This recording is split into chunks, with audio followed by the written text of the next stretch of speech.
Hi, I want to share with you another Holy Spirit story. He excites me so much when he shows us what kind of care that he has concerning every little detail in our lives.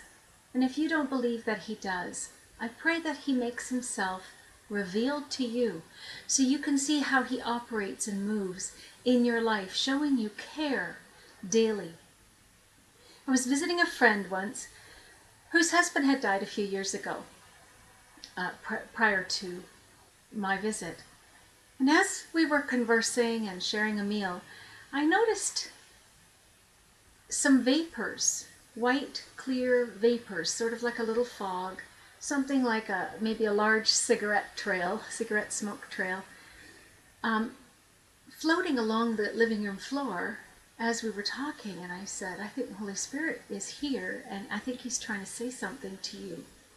So I watched as this vapor meandered on over to the dining room, and it coasted itself or floated itself up on top of the chair and curled around and took on the form of a cat. And I thought, that looks like a calico cat. And I said to the Holy Spirit, what are you trying to say to me? But I could see it visibly with my eyes open and wondered why no one else could see it. And all these vapors floating around, something like maybe dry ice on a stage. And they were floating all around and swirled up and took on the form of a cat. And it was a calico cat. And I said, Holy Spirit, what are you saying to me? And I waited on him, and I told my friend, I said, I'm seeing what looks like a calico cat curled up under your dining room table on a chair. And as I watched and looked at this calico cat, Holy Spirit said, Mr. Calico. And there was someone that she knew and her husband had known whose name was Mr. Calico. And I said, the message the Holy Spirit was giving me for her was that this man, in fact, Mr. Calico, had been praying all the years throughout her husband's illness, at his death, and shortly thereafter. Now, I had this message given to me, but what you need to understand is I only knew that Mr. Calico existed. I did not know him very well at all. I had seen him on a couple of occasions, but not up close at that time. What I didn't know was Mr. Calico had been a friend of her deceased husband long before I came into her life. So I had no idea there was connection in the natural. She had not ever told me that.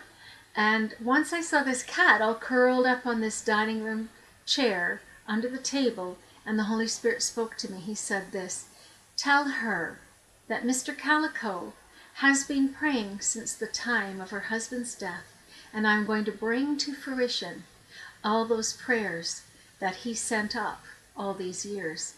In fact, Mr. Calico was still around, and he was still praying, and we found that out later.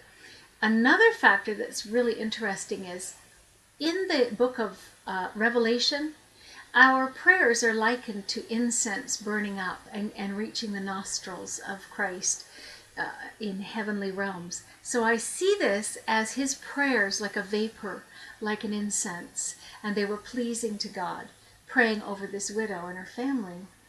So I want you to know that the Lord really does take care of us even when we're unaware of it, even when we don't see him or hear him or know. There are other people praying. Those prayers do go to heaven. They do reach the nostrils of our King. They do have an effect on our lives. And that was a physical, tangible, I mean, I couldn't touch it, but I could physically see this little process of these vapors swirling around in her dining room. And the Lord said they were pleasing to him, and he would begin honoring them to the prayers of Mr. Calico in order to bless this woman and her family. Be encouraged. I want to share a lot more testimonies with you, and if you have some, please share them with me. My contact information is below this video. God bless your week. I hope you are able to see something supernatural coming into your household to bless you.